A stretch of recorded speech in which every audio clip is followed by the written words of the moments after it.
Best Cast Network. Now fix to start kicking ass, just like it said at the beginning of the program.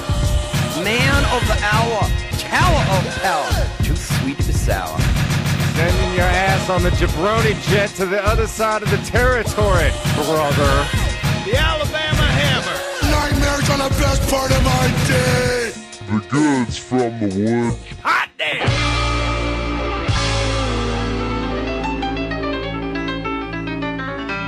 Welcome to the Goods from the Woods. My name is Rivers Langley. Pat Riley. Let's look at that man of the hour, tower of power, too sweet to be sour. And today, for the first time ever, I can say we are welcoming to our table an Auburn alumni, War Eagle, to our guest, Martin Morrow. Me, War Eagle, yeah. Yeah, hell yeah. Finally, comedian Martin Morrow in the house.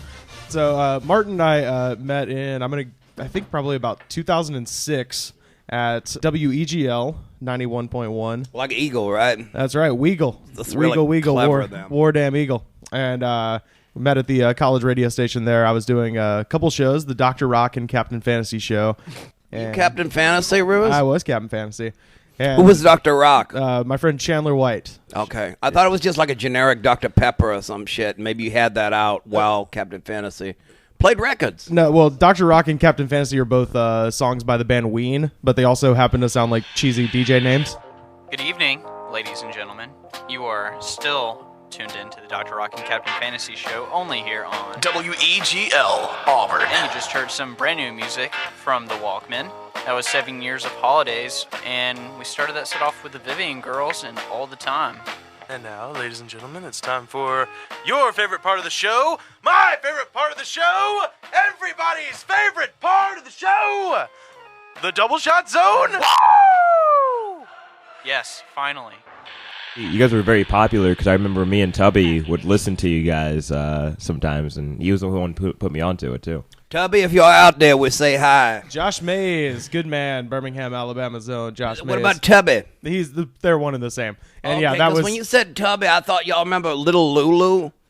And she had that friend Tubby, and that's what I was picturing, a little child from the 30s or something like that. When he was a little bald kid? He was a little bald boy, right? Oh, that was Sluggo. That was on Nancy. That was a little bit different. But yeah, they did a show called Tubby and Martin. What was the format of Tubby and Martin? We would have guests come on. We had rappers like D Scales. We had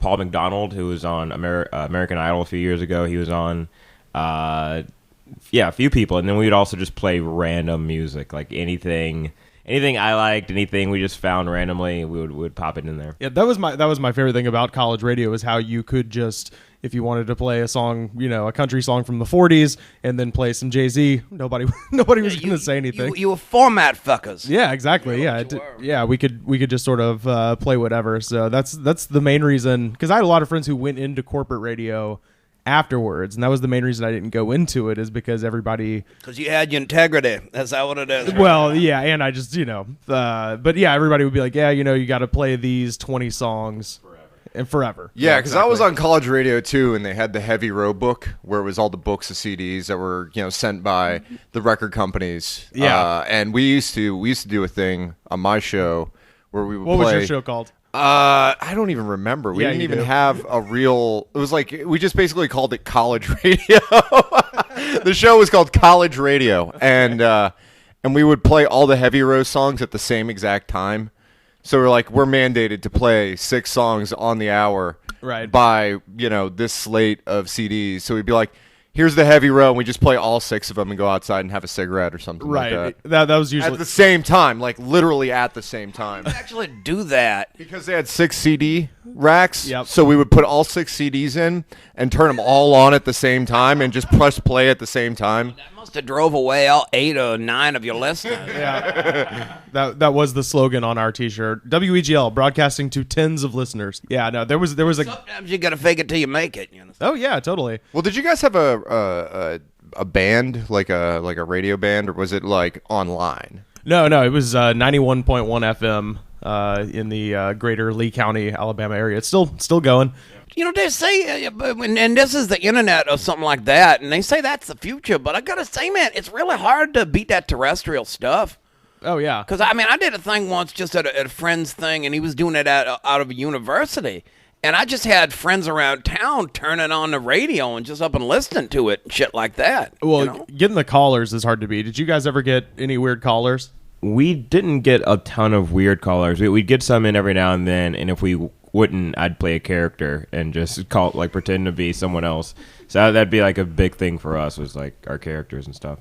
So we had this lady who used to call in named Hairdresser. Did Hairdresser ever call? I feel like I've had her once or twice. Yeah.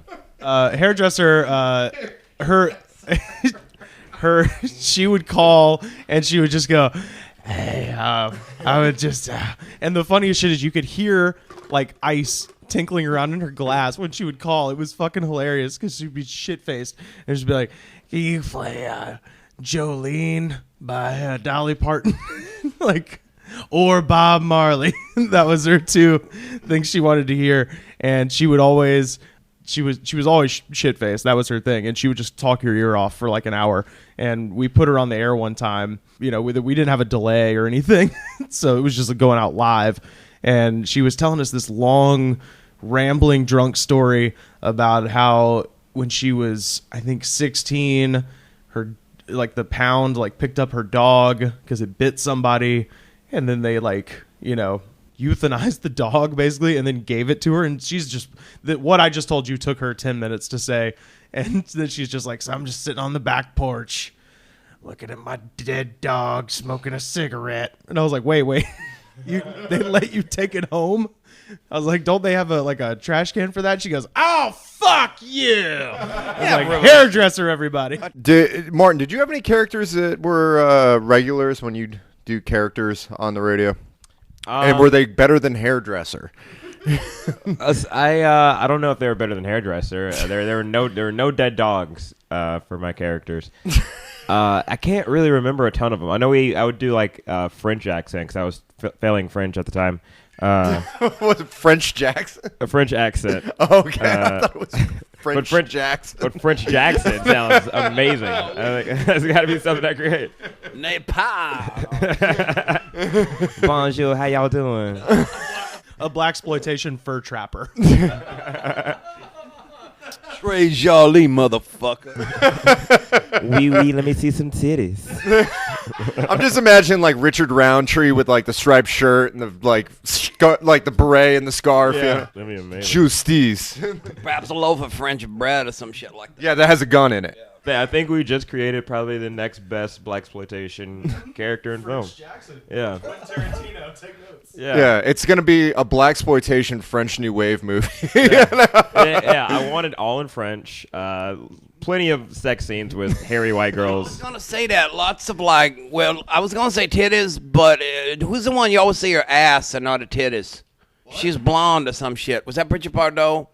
Maybe I think so. It's a lot of angles and stuff. A lot of ass, yeah, really, because I don't think she liked her nipples or some shit like that. If anybody's listening, by the way, and is in love with anybody on this radio show, feel free to call in, even if you're an angry, hairdresser, or even if you're an angry French man. There was the French accent one. What other? I'm pretty sure I probably did a gay character because you have to radio. I can't remember any.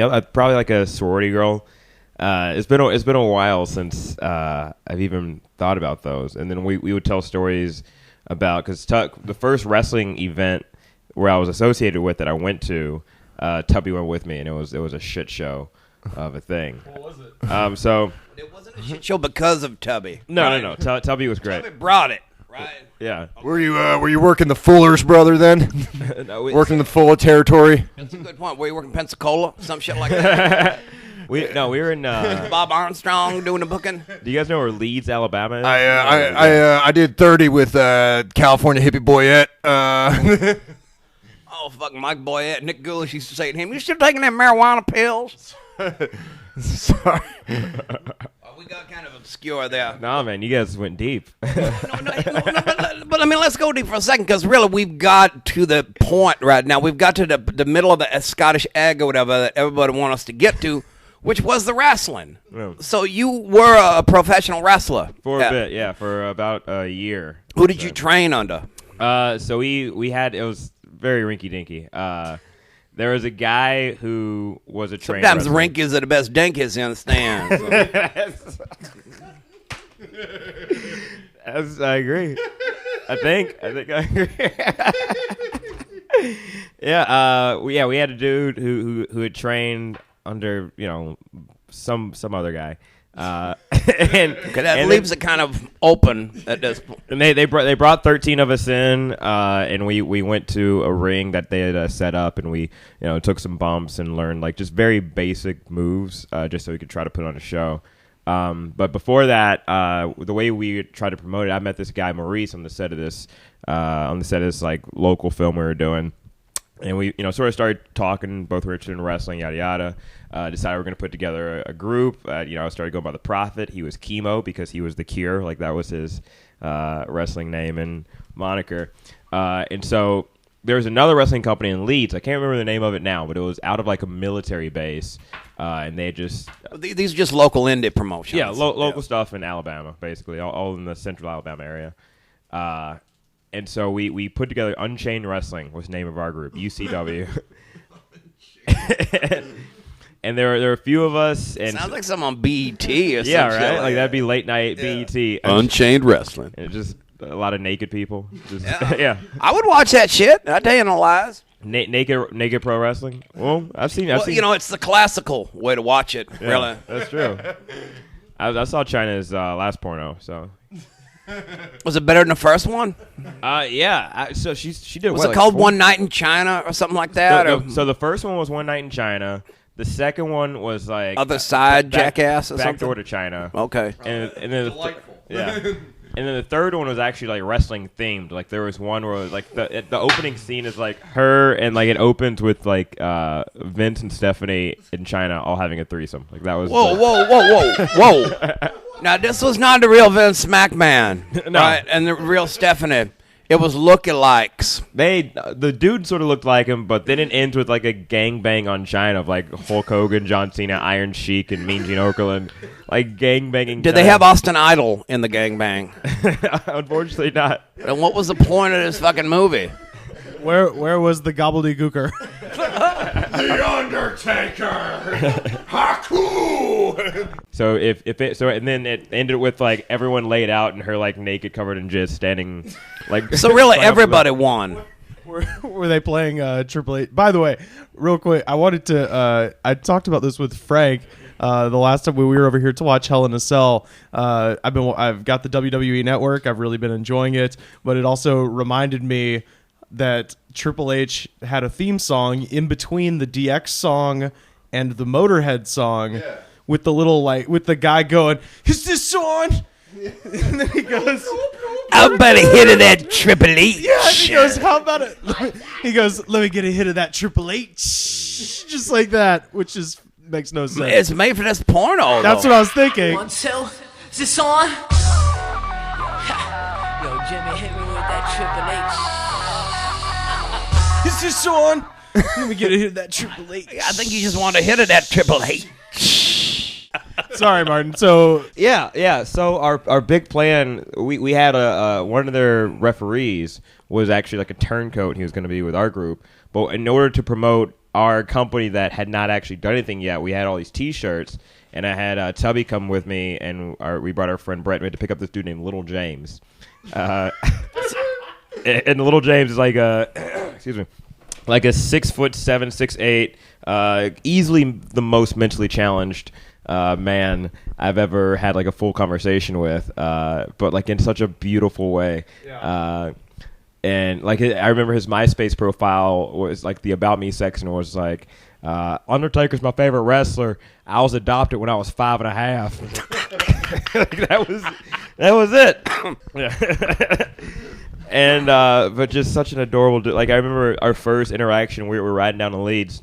We have to pick this guy up, and we're all just sort of sitting in the car in silence. And he goes, "So who's y'all's favorite wrestlers?" And we're like, "Oh, Chris Jericho." And he's like, "Austin Idol." Well, no one said Austin Idol for some reason. And but no, we got to the one out there. We all were wearing our UCW t-shirts. And like I said, the plan was to basically invade this promotion, put over ourselves. We had signs and stuff for our group and everything. My buddy, he brought his 2-year-old daughter and his wife as well, Maurice. And these guys are getting pissed off. Right, the guys who are in the ring are getting pissed off that we're in there invading. There's maybe 15 people who are there to watch this fucking show, but they're thinking we're gonna take their audience of 15, and it was such a so the big blowout though, right? They're in the ring, they're yelling at us and shit. They take one of our t-shirts, they have a blowtorch, they set our shirt on fire in the ring. Oh, that's a loss of $15 right there. Yeah, because we'd been handing out the shirts to the people in the audience, and so they set one of them on fire and then did this promo. We're like, you get in the ring with us, yada yada yada, and we're like, oh, now we're cool, dude. And so at one point my buddy Maurice, he sees his kid and he goes, oh, it's a cute little boy, because it had a bowl cut and suspenders and stuff, and the lady's like, that's not a boy, that's a girl, and flips shit. And then her husband happened to be the biggest fucking dude that was behind. He was at least 8 foot tall. I know it's not a thing that people can be anymore, but he was 8 feet tall. 292, whatever. And he comes out, he's like, I'm gonna kick your fucking ass. And then the entire locker room empties out to where they're backing us into a corner and stuff. His baby's by itself crying. So there's 30 people in the ring and 15 people in the crowd. Yes, they it tripled in size like that. And there was a big schmoz because somebody insulted ugly baby. Exactly. That's all it took. And so Maurice grabs a chair. He's swinging, and we have to run to a car and back out. They're throwing rocks at us and shit. And we took off and went to the Walmart. The wrestlers was throwing rocks at you. Yeah. So it's not one of them things you always hear about with the wrestlers where, a woman threw her baby at Skandar Akbar in the Mid-South. So this wasn't the fans getting too enthused and attacking the wrestlers. This was the wrestlers getting pissed off. They're like, let's fuck these marks up. Yeah. Wow. They came after us.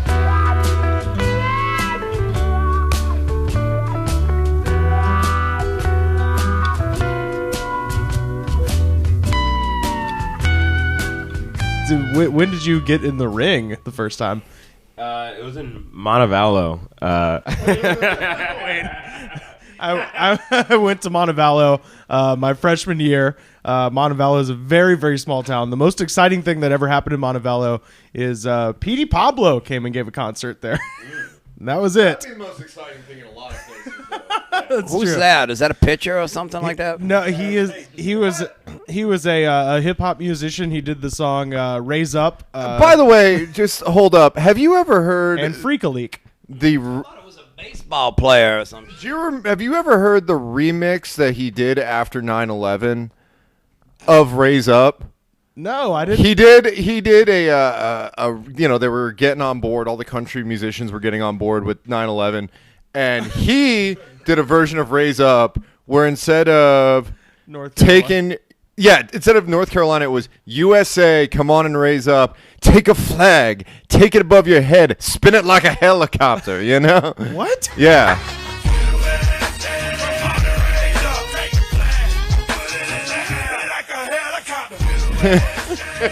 Enough, maybe you'll take off. And then there was the part where he goes, rep your city. He just goes, rep your country! It's just like... Were the rest of the lyrics all the same, though? They were a little bit different. I mean, they were essentially the same. There were just words that were different. Yeah. That was the most exciting thing ever to happen. Pretty much. It was Montevallo. Just to give you an idea, Montevallo is where the mushroom dealers in Birmingham go to get their mushrooms, because it's just nothing but cow fields. I foreclosures off Smurfs, shit like that. Yeah. But yeah, no, Montevallo, it's kind of a fun place. Does 91.1 go out to Montevallo? Or? No, Montevallo is south that's of a shame. Birmingham. Highway or something? No, No, that's no, the radio station. Yeah. That is the theme of this episode. Yeah, no, Montevallo is just south of Birmingham. 91.1 is just like the Auburn area, lower Alabama. Anyway, yeah, so Montevallo, small town, but if you're ever there, check out Eclipse Cafe. Big ups to Michael Patton. Anyway, it was our opening show for the Birmingham Wrestling Alliance. It's just the name of our group. was McCall there? He was not. No. Let me ask you something about the Birmingham Wrestling Line. Was Nick Bockwinkel on the show? We did not get Nick Bockwinkel, but we did get Action Mike Jackson. Who, Okay, from Memphis?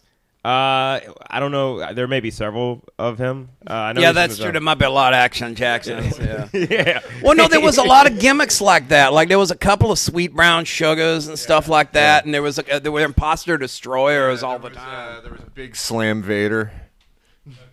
Yeah, he's the oldest wrestler in the Southeast. I believe he was 72 at the time. Older than And he Gypsy wrestled. Joe? Maybe. Oh, and our big feature wrestler there, I guess you'd call him, was former TNA wrestler, the Outlaw. And I was like, who the fuck is the Outlaw? And it was very like some jobber from when they first started in 2004. We had one dude, his name was like El Mexicano or something like that. And it was because his whole thing was he was like Mexican, and literally because he was Mexican, he was the bad guy. Like that's all it took for him to get booed. He didn't do anything heelish. He was just Mexican. Had like Was he Mexican, or was he just a guy with a mask that just he got out of the back of PWI or something like that? No, man, he was like an actual Mexican dude. But he could have, good looking guy. He like had the body for it, long hair, even just out a Mexican flag, and everyone fucking hated him. Like I remember, and they didn't like me either. Also, sort of the same situation. So we started the show charging $5. Was this a really racist crowd? This was. It's gonna lead to a very. See, that's why Austin Idol refused to participate. We were charging $5 at the top of the show, and then like there were 6 people there, so then we let everyone in for free after that. And there was a group of kids. Papered it. That's what they call it in the business. You papered the audience. Yeah. And there was a group of kids who came in. They're sitting in the front row. I did 2 matches that day. I worked a 6-man, and then I did a battle royal. And then for the battle royal, the kids started chanting, "Kill the chocolate! Kill the chocolate!" And then at one point, I got eliminated, and I rolled in front of the kids. And they had these inflatable baseball bats and started hitting me with the bats. And like the referee, Aaron, had to like go wave them off. Were there any inflatable burning crosses or anything? A few there's an inflatable hood and robe, I noticed. I was going to say, was this the Clan Wrestling Alliance or some shit like that? Wow. But this is one hell of a racist crowd, is the point. Yeah. How hard did you sell the inflatable baseball bats? I actually did pretty good selling them, and then sort of waving them like, "Oh, those kids," So it was good, man. It was fun.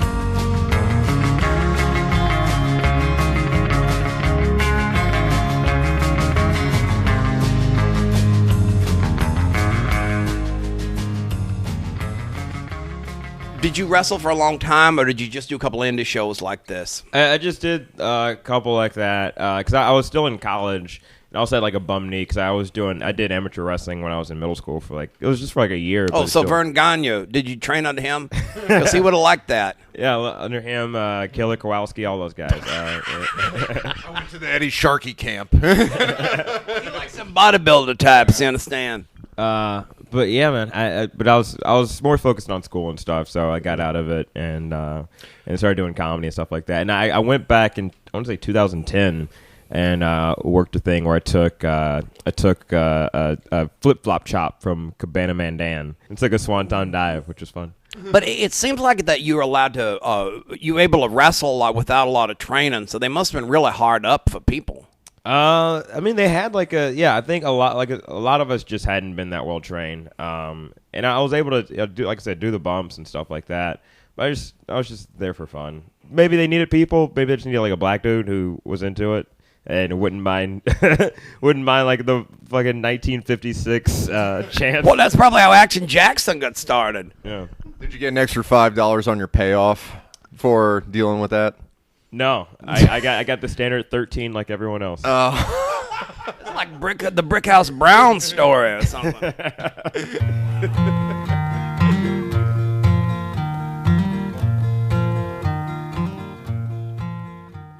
Did you do radio after school? Did either of you do radio after school? Martin did. Okay. I didn't. Well, I guess I did because that's what we're doing now. But this is my How meta. This is my post school radio. But yeah, no, Martin I did like it. to pretend that this is actually on the radio. Yeah. And whenever I go, this is very California, but whenever I go to any restaurant or diner on the west side, I pretend that the antique radio is out there that they always have on a shelf at some point in a restaurant. Can actually pick the show up. Yeah, they probably can.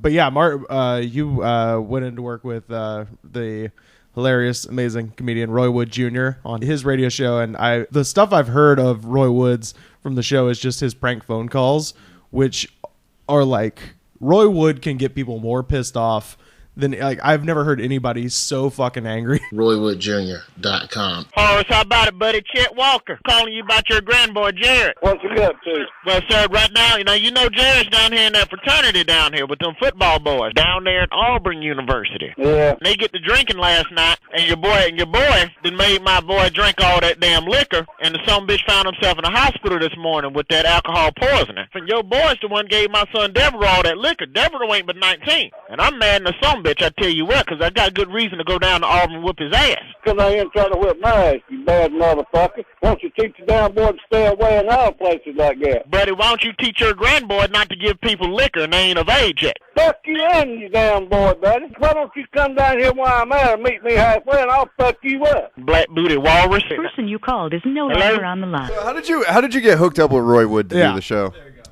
So I was living in New York for a bit, and it was when Roy was auditioning for Last Comic Standing, and I met him then. And I happened to do a show with him back in Alabama in 2010. And he liked my stuff. We started talking. He's doing his radio show at the time on 95.7 Jams, which was awesome urban station. One of those things too where they played the same 15 songs.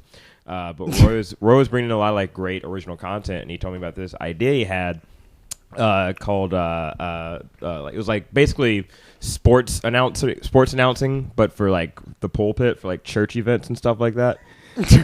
So I started writing for that, and then I started doing different segments for that on the show. And then I there was one day they had the guy who, if you guys remember that song "Promiscuous Girl" by Nelly Furtado and Timbaland, Is that Nelly with all the bandages on his face and shit like that?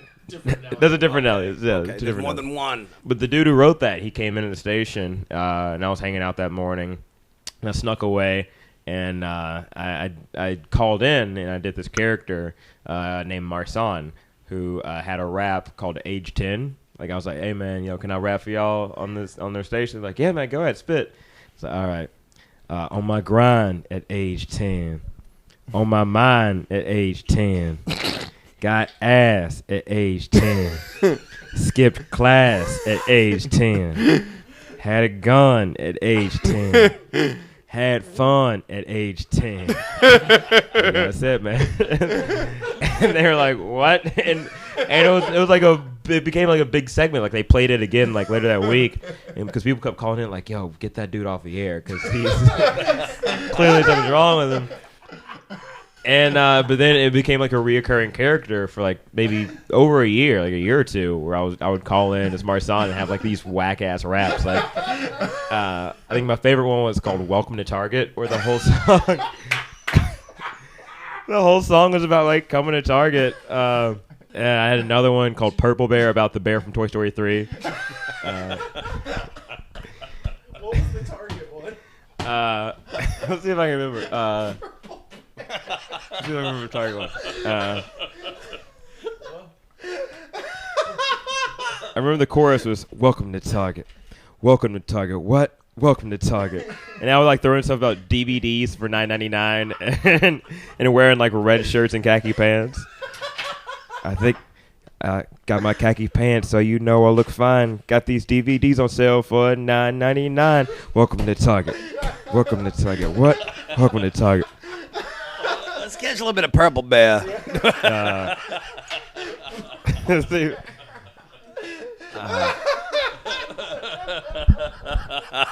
Pat had to go die over there.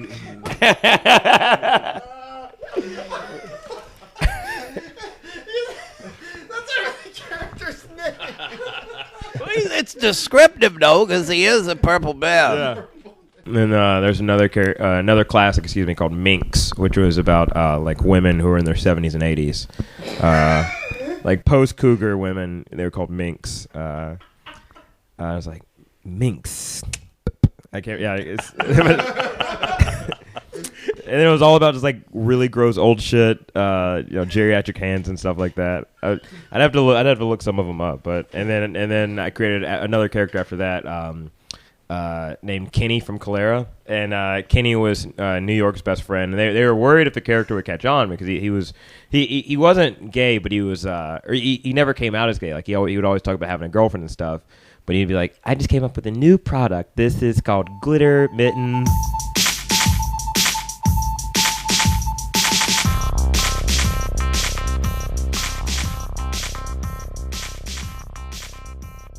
We would call in to Weagle when other people were on it, and I would always call in as Bo, and I would send a dedication to my girlfriend Chalice, and it was always Baker Street by Jerry Rafferty.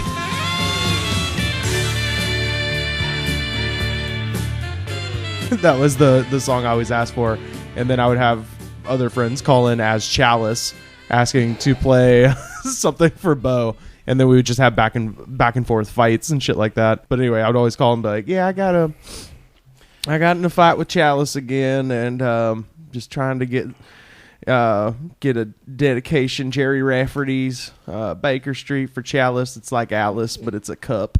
Did they know it was you, Rivers? No. So you just fucking with other people who had the same hobby. Yeah, exactly. That is a real fun. dick move. No, it was great. People loved it. My favorite was getting calls from people in prison. Did you ever get anybody from... Were you prank calling people in prison? No, people were calling to request things. Okay, because I like to prank call prisons if it gets them out of the cell for a minute. Yeah, and they come down, and it's like, no, I don't have Prince Albert in a can. We'll let him out. But it gets him out of his cell, just like it gets Prince Albert out of the can. It gets him out of the cell for a few minutes. Doesn't that it costs money to call into a prison, right? Yeah, it's a good thing I was doing it from work, or else I might have gotten... Well, that was the thing, is they would always call, and it would go, this is a collect call from Lee County Correctional Facility. Do you accept the charges? And I'm like, Y'all shit. ever hung up just because you could not understand your uncle's name? This is a collect call from... I had that happen to me once, and I knew it must have been... But he did say his name like... What the fuck? They would call, make a collect call from the Justice Center in Opelika because I think on Sunday nights they would let them turn the radio on, and they hit our show it happened a couple of times. And inmates really love Primus. That was the one. Some guy would always just be like, "Oh man, can you play My Name Is Mud by Primus?" One on this big brown beaver. Yeah, exactly.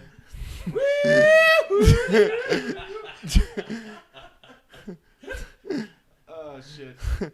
It's a dedication to Shirlene from Little Joker. Yeah. Did they? So would they have to agree upon, like, hey guys, this is the song we want to. Everyone write it down, carve it in. If we want to listen to Primus or Andrew WK. My understanding is that they get the radio privileges, but they just will turn they'll turn the tuner until they hear something they like, and they'll go, stop. And then that's what they got to settle on. So you literally have a captive audience. If they like whatever you're playing and they hit your station on Sunday nights, they'll keep playing it till 10 o'clock. And we did a block on Sundays that started with that's prime time right there. We started with we did the country show from 5 to 6. We had a country show called the Hot Damn Radio Hour that we did in character. So it would just be like, all right, everybody, you listen to the Hot Damn Radio Hour here on WEGL 91.1 Auburn FM, Auburn University's student-operated radio station. Coming up in the next hour, we're going to be hearing from Johnny Cash, but right now, this is Patsy Cline, Walking After Midnight. Hot damn, that. Why come we don't just do that now and scrap the whole podcast thing? Because that way I could just listen to Patsy Cline, and this would be easier. Well, we could hear a little Patsy.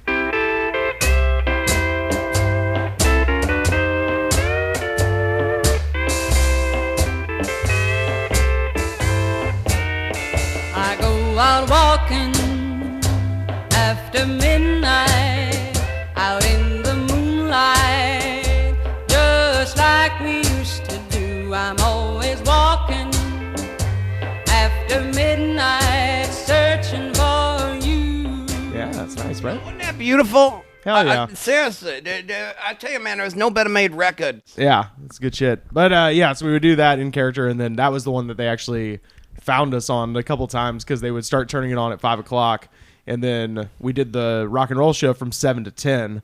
So we would have the prison just the whole block. You guys have 5 hours on Sunday. That's yeah, insane. We just had 4 to 6 on Fridays. Yeah. Well, and we just got stuck with all the frat boys calling in at 4:20 to hear Dave Matthews Band. They're like, yo, I'll play something chill. Could you play Californication? I'm going to roll a joint. And we'd always play like Misfits or The Locust or something like that. But one time we did play Metal Machine music when they asked for something like that. The whole album, we just left and went to go to Burger King. Hipsters listening to fucking channel. Yeah, that's true. I had a weird thing happen recently. I was doing a show in Wisconsin, and I was driving back, and there was like a college radio station, and they were playing some song that was about chicken. It was like a song about chicken. Like it was like a new metal song. And I only got caught into it because like I heard them say fuck on the radio, and I was like, what? You can't say that. Even like 4 a.m. I was like, you can't say fuck on the radio. Yeah. Who is this rebel? And they kept playing like this chicken song. They played some other song, and then and like at the end of it, I was like getting into the song. I was like, yeah, we want chicken. Who wants chicken? And then like the dude. The dude comes back on. He's like, oh, you're listening to the Juggalo Network. And I was like, no. Oh, no. Wow. They like reeled me in to ICP music. And I was like, that's not that bad. Oh, God. It's like being musically molested is really what happened there. Come on into my van, have some candy. And then next thing you know, you're being hey diddle diddled and some shit. By Shaggy 2 Dope. Yeah, by Shaggy 2 Dope, if you will. I mean, I'm not afraid to. Homies is a pretty good song. I like Jam. Is it about those little men that you get in the vending machines? No, it's about friendship, man. Okay. Well, those little men you get the vending machines are about friendship too. That's true.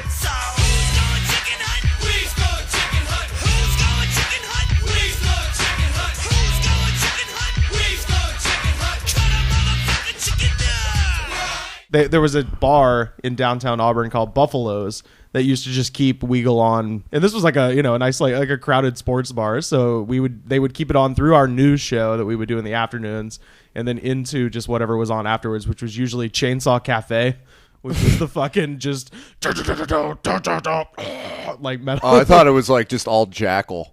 It was all the band Jackal. Hey, I bet. Well, the thing, Chainsaw Cafe was one of the longest running shows on Weagle. It had been going since the early 90s. So chances are when it started, it might very well could have been. Jesse James Dupree might have made an appearance or something. Yeah, I know because we had an old promo that Mojo Nixon did for it. That's awesome. Then he was like, this is Mojo Nixon, man. You're listening to the Chainsaw Cafe on Auburn's most twisted radio station, man, WEGL. Actually, I remembered this because the radio station would have people come to perform.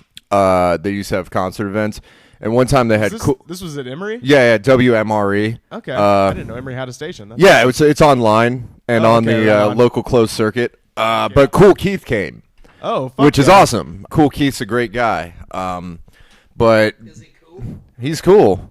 But they had a rap contest. They were gonna have a rap contest before the show, and whoever won got to open for Cool Keith, which is pretty awesome. That's a good if you're a rapper, aspiring MC, and but we were right before the contest. Like our slot was right before the contest started, so we had people calling in with some of the just wackest rhymes you've ever heard. And we would just pipe them in just automatically. And they're like, yo, could you put a beat on? And the only thing we could find was the instrumental for Bia Bia.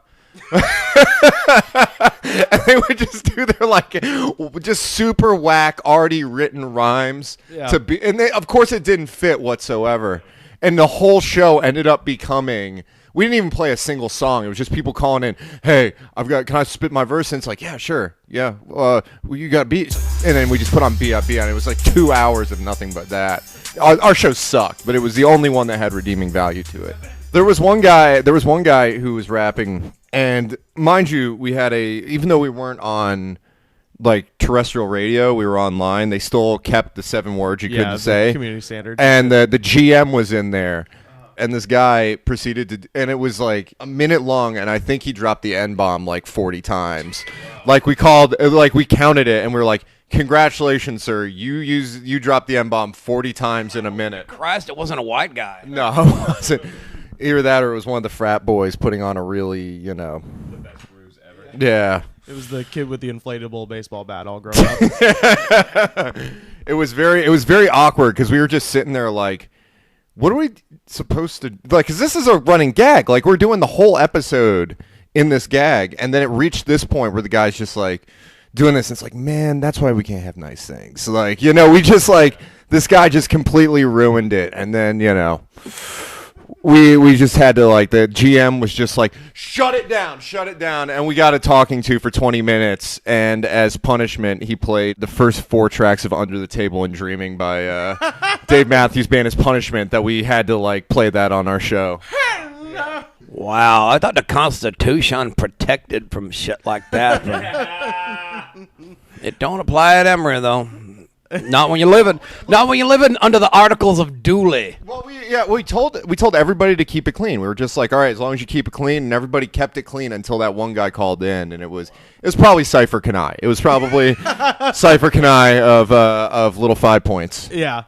He's a guy selling CDs in Little 5 Points, and he's very aggressive and very nerdy. terrible. He's a relatively nerdy guy, and he would just bulldog people into buying his really awful mixtapes. I don't think. Yeah. Why don't we play one on here? We can. Yeah, I own 2 of them. He's very convincing. Yeah. He got 2 of my friends, and I just convinced them, like, hey, can I get a copy of that? Just because I wanted to see if it was any good. We've talked about him on the show before. He talks about, like, murder and Transformers in the same song. And you're like, come on, man, you got to pick. It's G1, right? Yeah, he's got but literally that's one of his rhymes, because he would go by either Cypher Kanai or sometimes Agent Smith. I think Cypher Kanai is like the band, like him and None his of DJ. them is Transformer names, though. Well, no, but he would make all these sci-fi references, and one of them he goes, Agent Smith, I refuse to be a mannequin. Welcome to the dark side. You can call me Anakin. Yes. But where's the Transformers? That's what I want to know. Was he ever Optimus Prime? Yeah, on the cover. The cover. The more important question, Rivers, was Austin Idol on the album? Point. Did he ever mention Austin Idol in his rhymes, or did Austin Idol come on and like maybe throw down like featuring Austin Cyber Kanai featuring Austin Idol? I'm like Anakin. It's like you hear a track like this and then you just want to quit fucking rhyming. You feel me? Like that's what most of these niggas should do. And when I drop, I hope you quit fucking rhyme. Step in the ring and get it on. Swing and set it on me. I just all. Please let the jaw see the debit card. Beat the head and jaw. Treat the lesson all. Keep your necklace guard. Beat them at the top. He's Decepticon. Speed the step cause y'all weak. The set is gone deep. Direct the star street. Correct the dog thing. I'm a step and a step. There go beef. So speaking of CD guys, on Hollywood Boulevard, they're the guys that hand out the CDs. They're very aggressive on Hollywood Boulevard, and there's only one man that can save you from the CD guys, and that's Mr. Muscles. If you've been in this town for a little bit, if you've been spending time on Hollywood Boulevard, there's a guy out there. His name is Mr. Muscles, and he's a guy. You take a look at him, and you could tell that at some point he probably was very muscular. Yeah. At this point, he just has biceps. Large biceps, a barrel chest, kind of a beer gut, and he's still intimidating. Just a very, very large. Does he just wear like a red Speedo? No.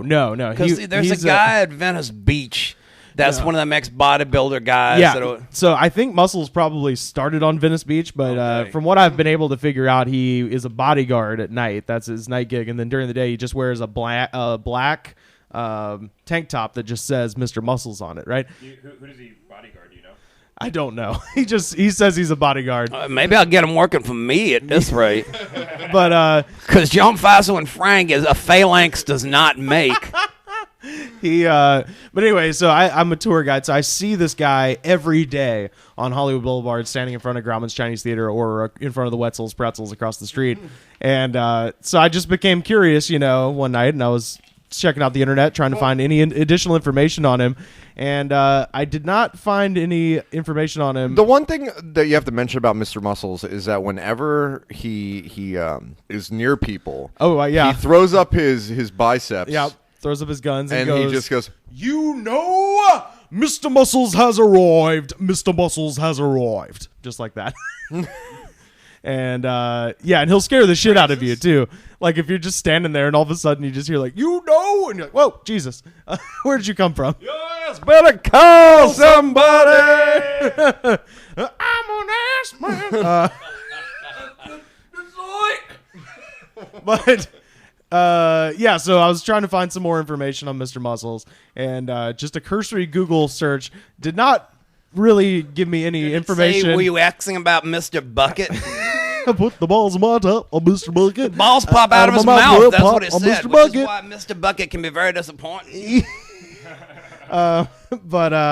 Yeah, so did not find any additional information on him. But what I did find is a video of him beating the trying to remove a naked man from the Walgreens on Cahuenga.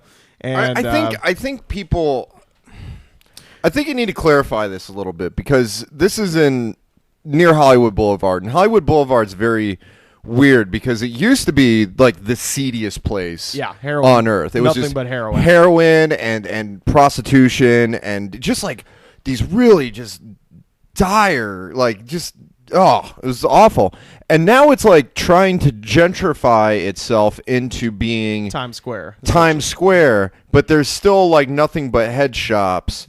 And then there's like a mall in there, so there's a giant American Eagle. It's like the further you get from the Chinese theater, the seedier it is. Yeah, you know. And then you have all the guys in the Times Square. You have all the guys and women in the superhero costumes, or that occasionally beat the shit out of each other. Yeah, and then there's a lot of homeless people and people of various sorts of marginal status there, and it's people that are people dressed as Barney. Yeah, so it's like a Brunswick stew of just awful, like that. You just stay away from Hollywood Boulevard. It's They're standing on a corner just waiting for a sucker like you. Yeah, but so this video starts off with a man who's completely naked laying on the floor of a Walgreens and talking about how he is Jehovah God and how he can drive a helicopter. Okay, first of all, that's two separate things.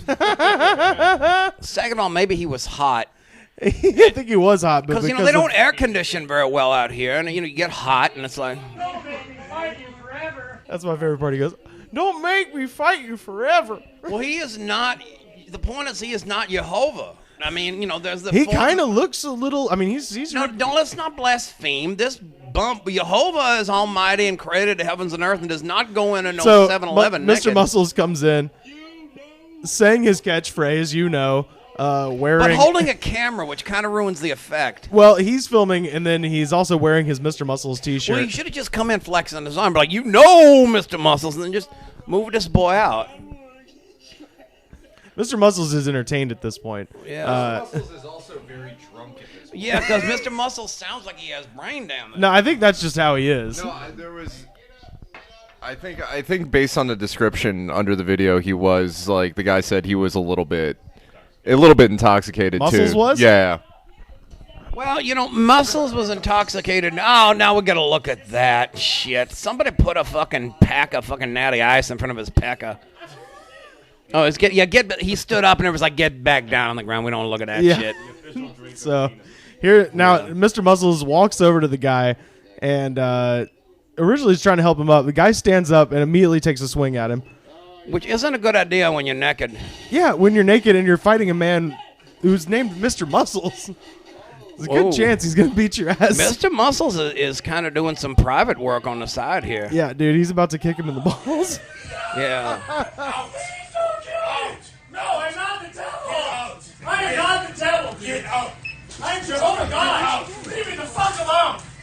I am fucking Jehovah God. Get out. No. People listening probably think shit like this happens all the time in Los Angeles. It does. It does. But the thing is, it doesn't necessarily happen in the part y'all live in. That's the difference. Yeah. But yeah, so if you're listening, you can just go to youtube.com, type in Mr. Muscles Walgreens, and watch the whole altercation. This is my favorite part. He drags him out, and the guy resigns himself to being dragged out, and he looks like he's going to give him a step over toe hold. Oh, man. He's doing the ankle lock. Now, look, he puts his foot on his knee and is dragged out, and he looks like the creation of Adam. Yeah.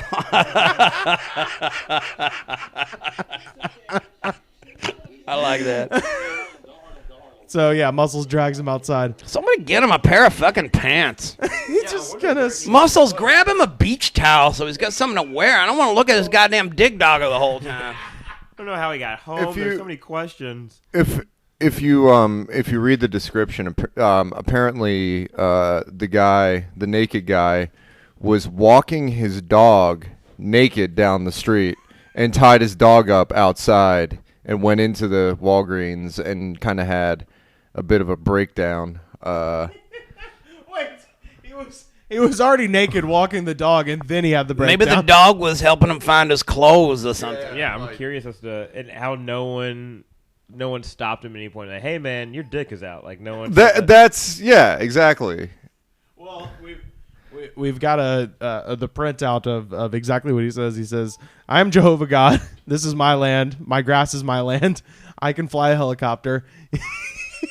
All right, somebody bothered to transcribe this. Yeah. Like when you would watch the McLaughlin Group, and in the end, you could get like a transcript of everything Morton Kondracke had to say about deficit spending or whatever. I'm not dead. Yeah, don't make me fight you forever. That's torture, Jehovah. I can stand up. It's that easy. It's a secret. You're not dead. You're just here in my house.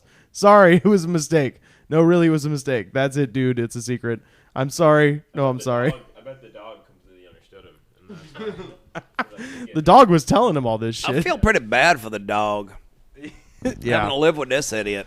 But anyway, yeah. So we by and by found the guy's SoundCloud. How did you find this dude? Well, in the comments they mention like his family basically was like, yeah, he has a real bad drug problem. But yeah, and then you just reference their last name with well, because he yells out his name at the end. Yeah. It's interesting because you watch it and it's this very weird for me. I was like, part of me was like, oh my god, this guy could be schizophrenic and that's horrible. Yeah. That like he just is having a breakdown and Mr. Muscles has come and is just beating the tar out of him, you know. But at the same time, it's like this guy could have smoked PCP, and is going nuts. And in that case, good on you, Mr. Muscles. Well, and based on the music, we found, I think it probably was the PCP because the music is fairly coherent, actually. Although, yeah, he's a musician who lives out in the desert. Sounds like Donovan. He does sound like Donovan. Holy shit. Sounds to me like an acoustic version of like a Full House theme or something. Say that again. Like an acoustic version of a Full House song. There's a place that we can go. Everywhere you look. The Milkman. Man, the paper boy. The Milkman TV. Yeah, that's Jenny Land. But By anyway. Eben. Yeah.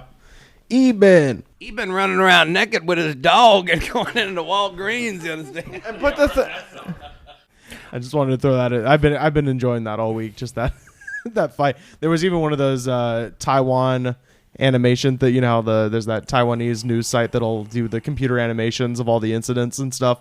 Really? They made one for that guy. Mr. Muscles goes worldwide. When I watched it, I couldn't help but have the phrase "I am Jehovah God" in my head. It was like an earworm, kind of.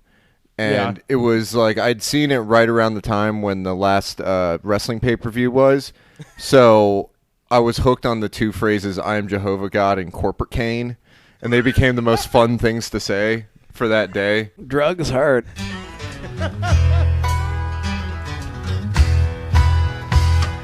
Mama's in the kitchen, standing there all alone. She got Jesus on the radio, and Daddy's on the phone. And Daddy said, come on down to Tootsie's and have yourself a beer.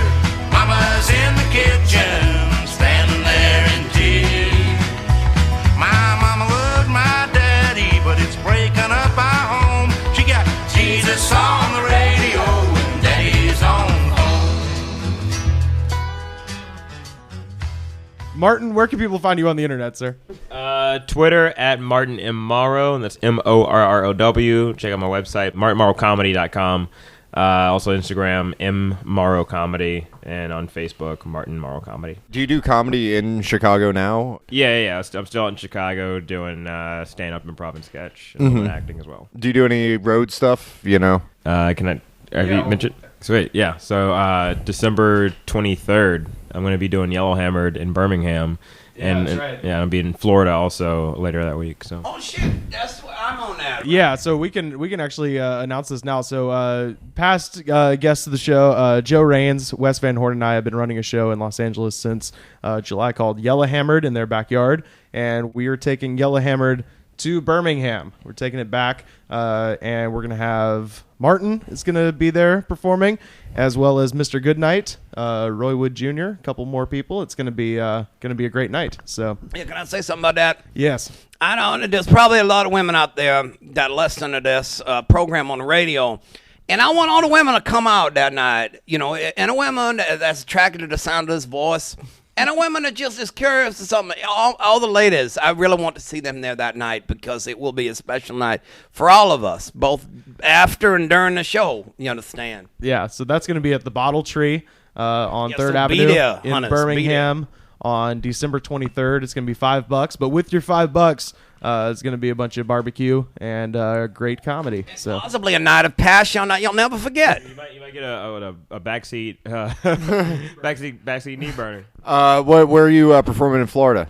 Because we have Florida listeners. Right, it's gonna be in St. Pete. Just look up my website. I'm trying to finalize some details and all that. But St. Pete, Fort Lauderdale, and Orlando. hell yeah. And you can follow us on Twitter at The Goods Pod, Facebook.com/The Goods Pod. December 23rd, Christmas coming early this year in Birmingham, you understand? And you might hear Purple Bear. You don't know. That's right. When I was 10, you understand? If you have a bunch of people at the Orlando show walking up to you to do a version of Purple Bear or Target, welcome to Target. That's right. You'll know where they came from. So yeah, we'll see you next time. Check us out in Birmingham, December 23rd. And we'll go out with a great band. This is Doc Daly and Magnolia Devil.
The Goods from the Woods is mixed and edited by me, Rivers Langley, and distributed by Westcast Network. Our theme song is composed by DJ Smiles. You can find him online at djsmiles.net.